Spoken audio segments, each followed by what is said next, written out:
এবং জনগণকে রাজৈর মাদারপুর জনগণকে আহ্বান করবো ভালো থেকে কেন্দ্রে আসুন, ভোট দেন এবং যোগ্য প্রার্থীকে ভোট দেন।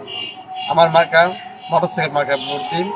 আলহামদুলিল্লাহ আমি অনেক ভালো সাড়া পাচ্ছি, দিন দিন আমার সমর্থন বাড়ছে এবং অনেক অনেক আশাবাদী আমি অনেক ভালো করবো ইনশাআল্লাহ। আমি মনে করি জনগণ এবং পরিবর্তনশীল বাংলাদেশের যোগ্য প্রার্থীকে ভোট দেবে।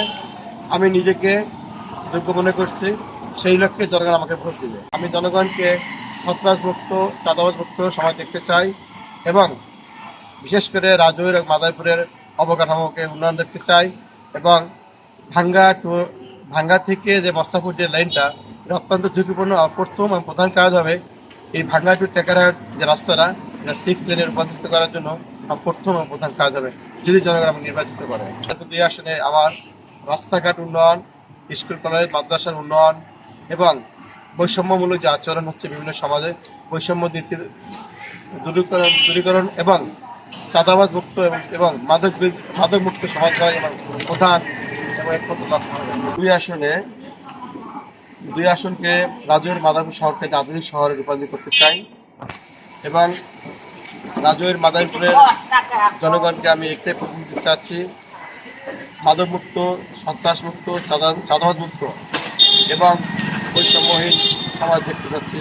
মাদারপুরের যে রাস্তা মানুষের প্রতিদিন অসংখ্য মানুষ প্রতি সপ্তাহে মারা যাচ্ছে, মহাসড়কটি এই মহাসড়কটি 6 লেনে রূপান্তরিত করা লক্ষ্যে আমি কাজ করবো। এটাই আমার অন্যতম প্রধান কাজ হবে আমি নির্বাচিত হওয়ার পর, জনগণ যে আমাকে নির্বাচন করে।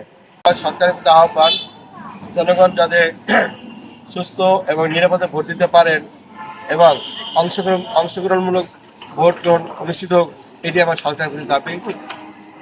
জনগণ যখন ভয়ভীতি ছাড়াই ভোট কেন্দ্রে যেতে পারে এবং তাদের মতামত ব্যক্ত করেন, এটাই আমার সরকারের প্রতি দাবি।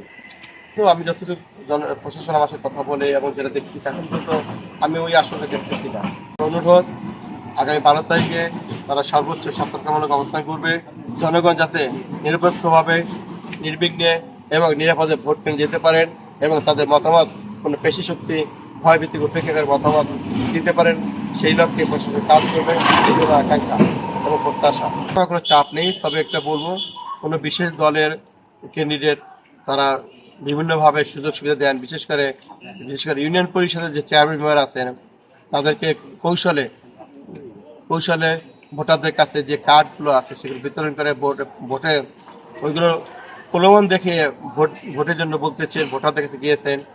এটা অবশ্যই আমি চাবো এই ব্যাপারে প্রশাসনের দৃষ্টিগোচর হোক এবং প্রশাসন অনেকেই বলেন যে আমার দলের পক্ষে কাজ না করলে অ্যারেস্ট করবে, এই ভয়ভীতি দেখাচ্ছে প্রশাসনের দোহাই দিয়ে।